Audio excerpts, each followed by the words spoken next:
verse 1,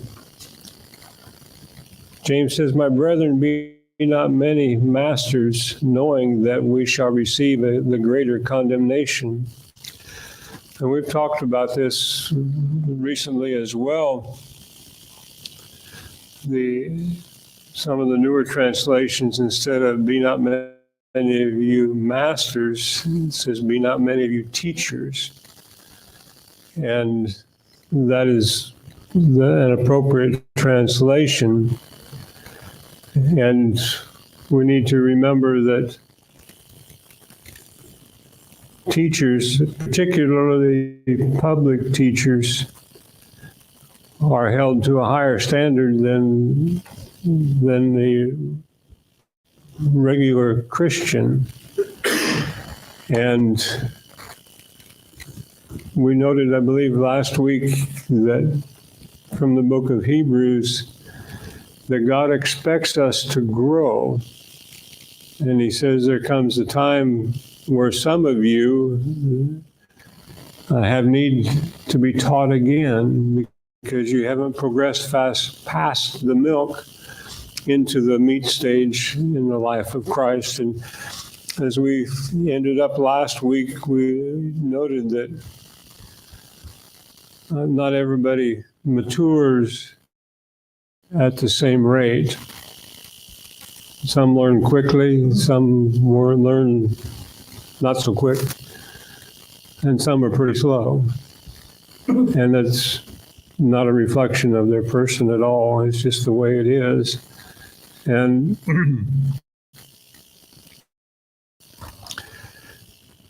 James admonished those to whom he was writing to not be many of them teachers because they receive a greater condemnation.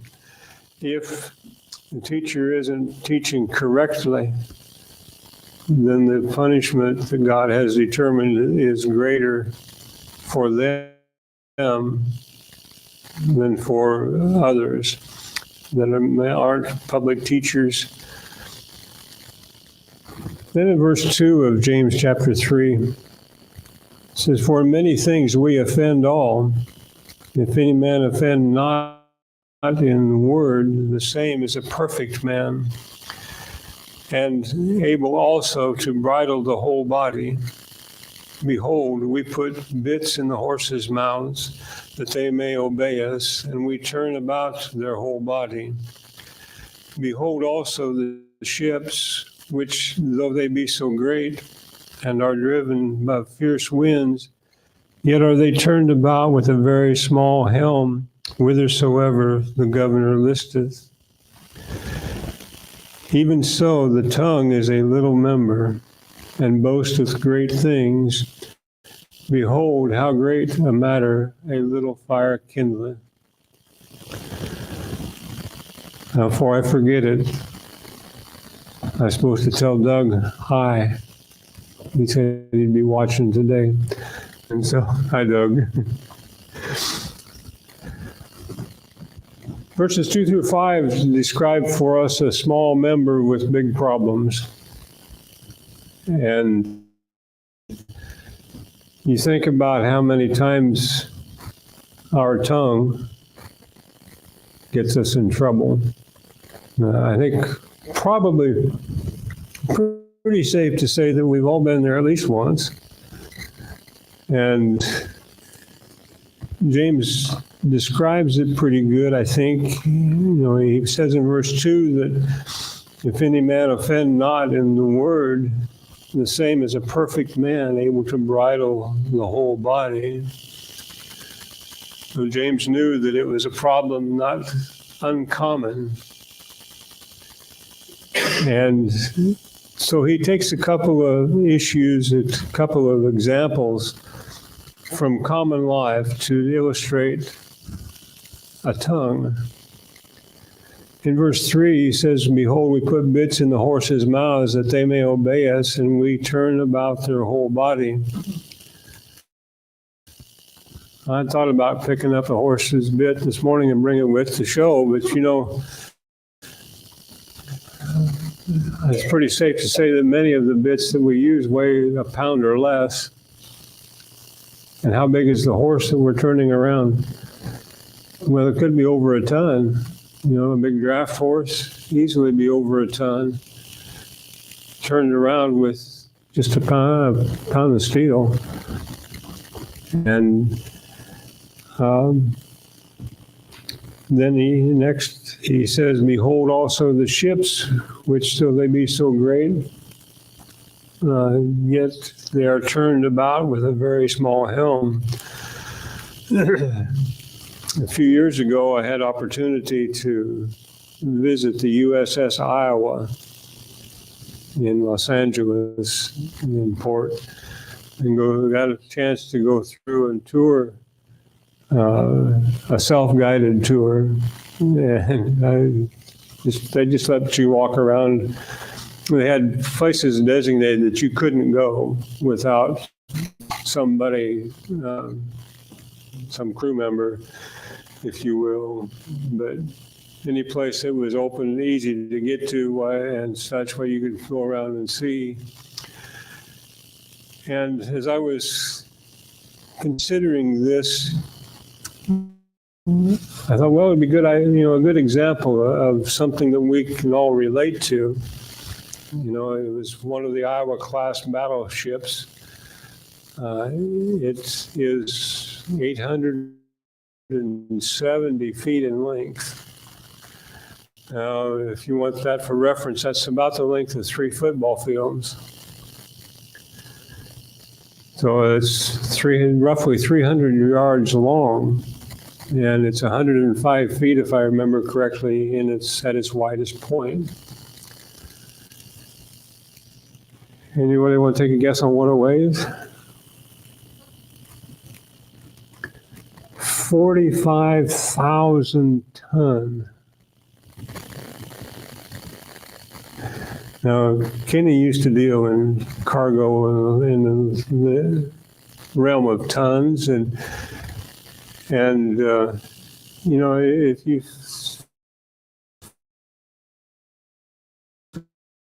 figure he was hauling 45 ton, which is the maximum what he was moving down the highway in, 45 ton, 90,000 pounds.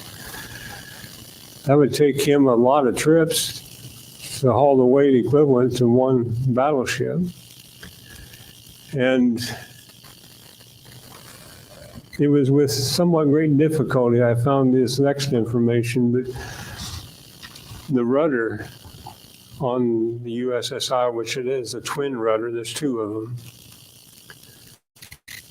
but they're 29 feet tall and 22 feet front to back.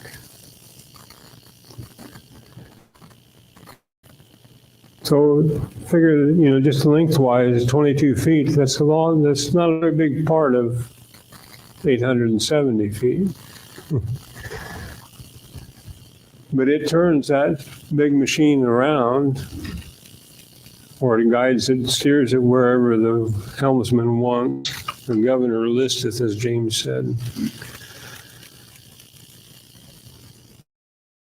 So small things can have a big influence, and small things can do lots of good or lots of not so good. So having mentioned the horse and the bit and the ship and the rudder, he says, even so, he's drawing a conclusion, he's comparing those things to the tongue. He says, even so, the tongue is a little member and boasteth great things. Behold, how great a matter a little fire kindleth. And here's another example from common life that we can relate to. A match, not very big, right? Especially if you're using a book of matches, and matches aren't very big. Burn your fingers pretty quick, but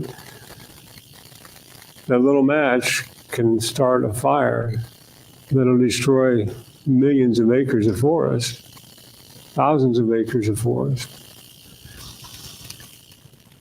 And so we've got some basis to build on Small member, big problem. And the tongue is like that. In Psalm 34,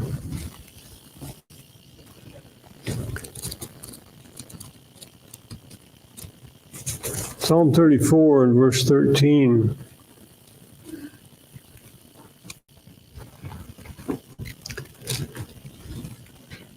the psalmist said, "Keep thy tongue from evil, and thy lips from speaking guile."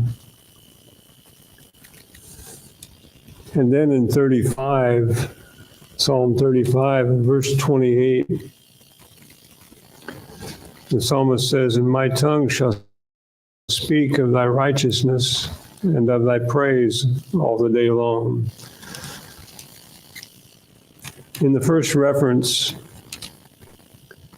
he asked that God would help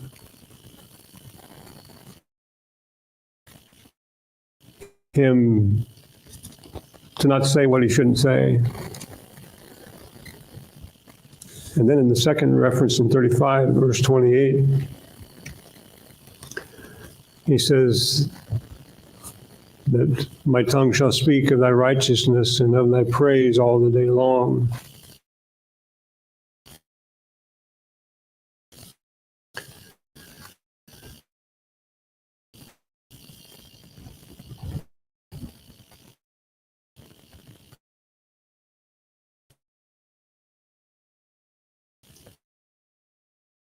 So we have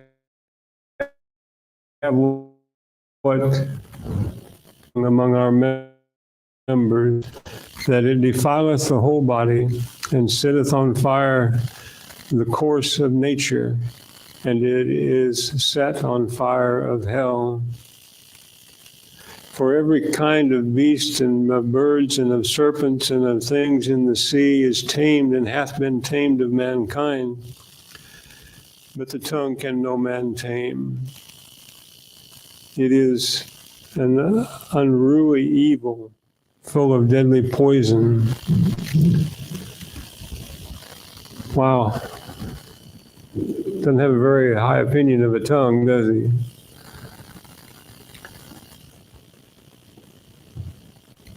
He says that the tongue is a fire. Ever encountered a fiery tongue? You know, some people are pretty good at dressing you down, telling you what they think.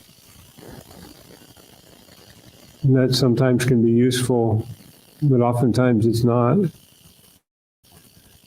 And James says the tongue is a fire. In Psalm 39,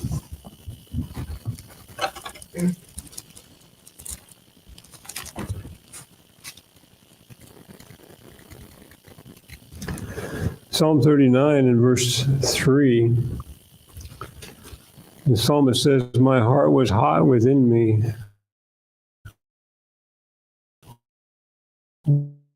While I was musing, the fire burned, spake I." Now he paints a picture of a problem. I was musing, the fire burned, and then I spake with my tongue. And he says, "Lord, make me to know mine end and the measure of my days. What is it, that I may know how frail I am?" He realizes that he was perhaps about ready to boil over.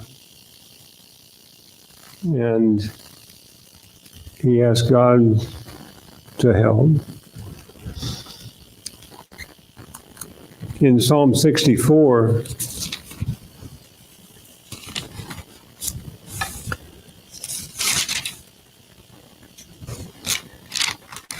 Psalm 64 and verse 3, he's talking about the workers of iniquity. And he says in Psalm 64 and verse 3, speaking of them, it says, who whet their tongue like a sword and bend their bows to shoot their arrows, even bitter words, that they may shoot in secret at the perfect. Suddenly do they shoot at him and fear not. He paints a good picture here, too, of a person wetting his tongue. Now, that's not what you do on a normal basis, but he's using it to illustrate sharpening a knife or a sword or a spear as the tongue, or the tongue as you would sharpen a knife or a sword or a spear. And then they would let things go. They would shoot their bows and bend their bows and shoot their arrows, even bitter words. And so there's a world of iniquity.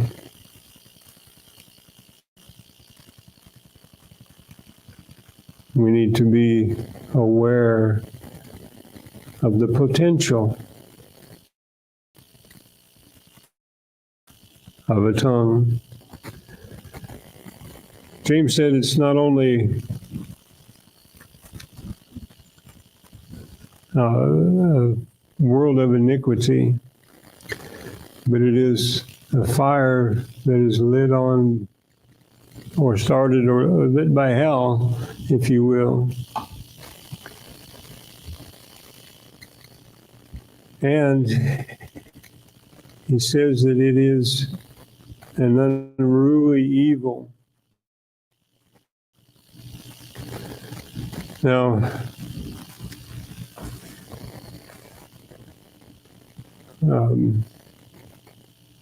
Brother Hampton describes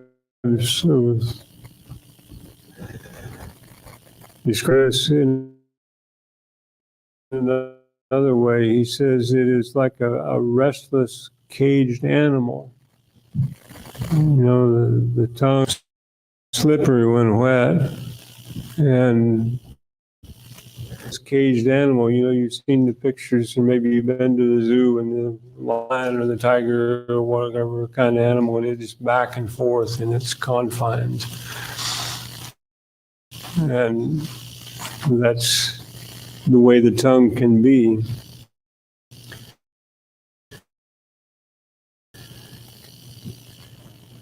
It is an unruly evil, James says, full of deadly. That's pretty self-explanatory.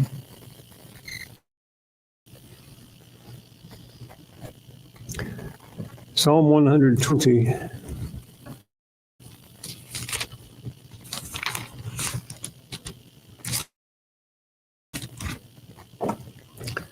In verse 2, Lord, from lying lips and from a deceitful tongue. Deceitful tongue is full of deadly poison. Then in James chapter 3, beginning in verse 9,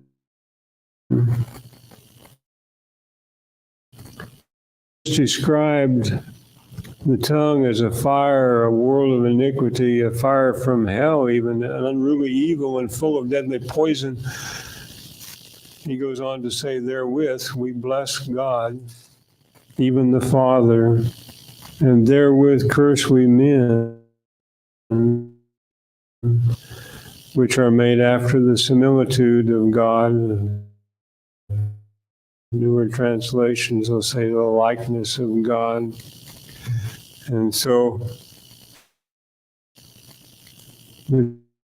he says, here's this unruly evil, this thing that's full of deadly poison. We bless God with it.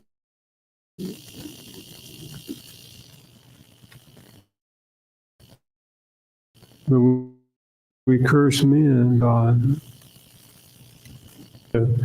Not so to be. Doth a fountain send forth at the same place sweet water bitter? Can the fig tree, my brethren, bear olive berries? Either a vine figs? So can no fountain both yield salt water and fresh.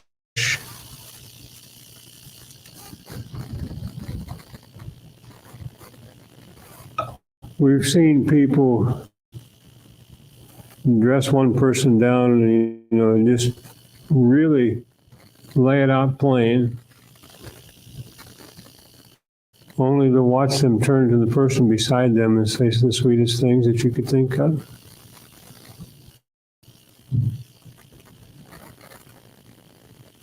God says it shouldn't be that way.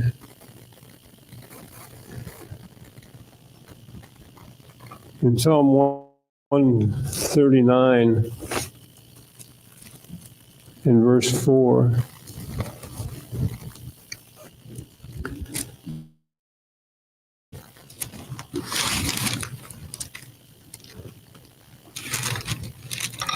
Psalm 139 and verse 4, it says, "For there is not a word in my tongue, but lo, O Lord, thou knowest it altogether."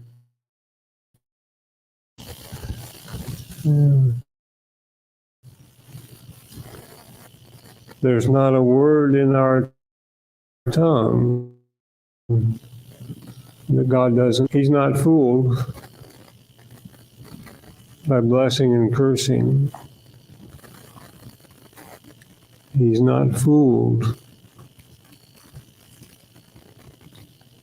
by what we say.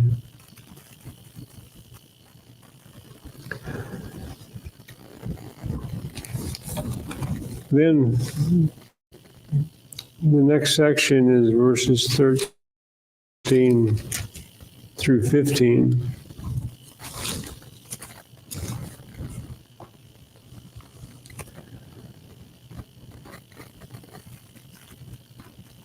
He says, "Who is the wise man and endued with knowledge among you?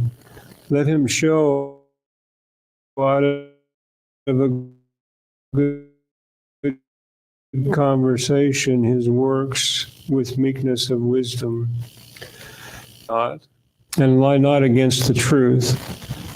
This wisdom descendeth not from above, but is earthly, sensual, devilish."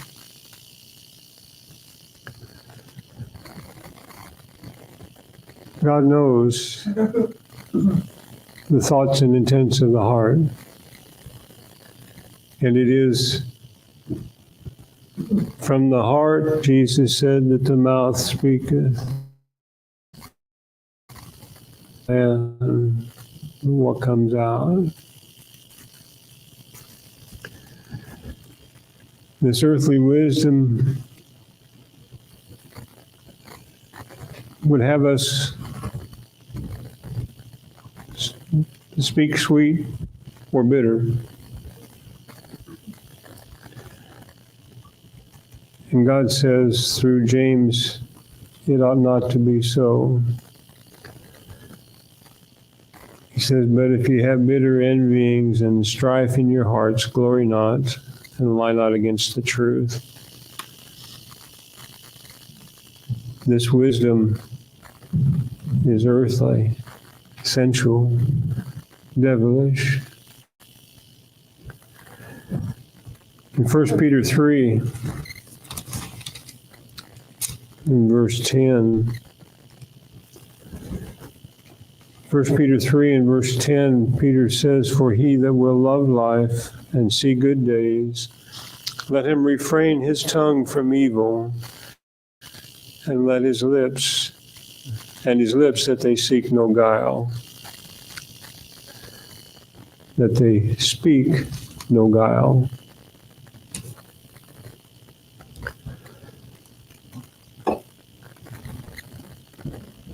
Then the last section, verses 16 through 18, says, "For where envying and strife is, there is confusion and every evil work. But the wisdom that is from above is first pure, and then peaceable, gentle, easy to be entreated, full of mercy and good fruits, without partiality and without hypocrisy.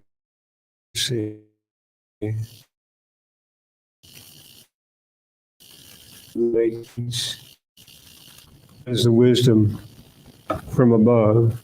It is pure. It is peaceable. It is gentle. It is easy to be entreated, full of mercy and good fruits, without partiality and without hypocrisy.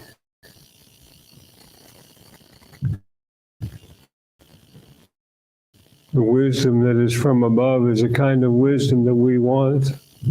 It is the kind of wisdom that we need. And as James said in chapter 1, if any of you lack wisdom, let him God give it to all men liberally, and upbraideth not, and it shall be given him. God has promised to provide the wisdom when we ask for it. And it would be that wisdom that is from above. So as we consider James chapter 3, let us remember, as someone has said,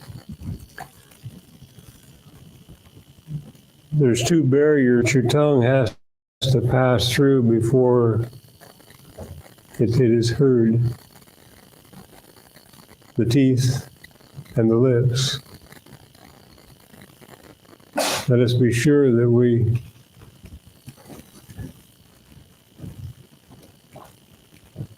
engage the barriers, think before we speak.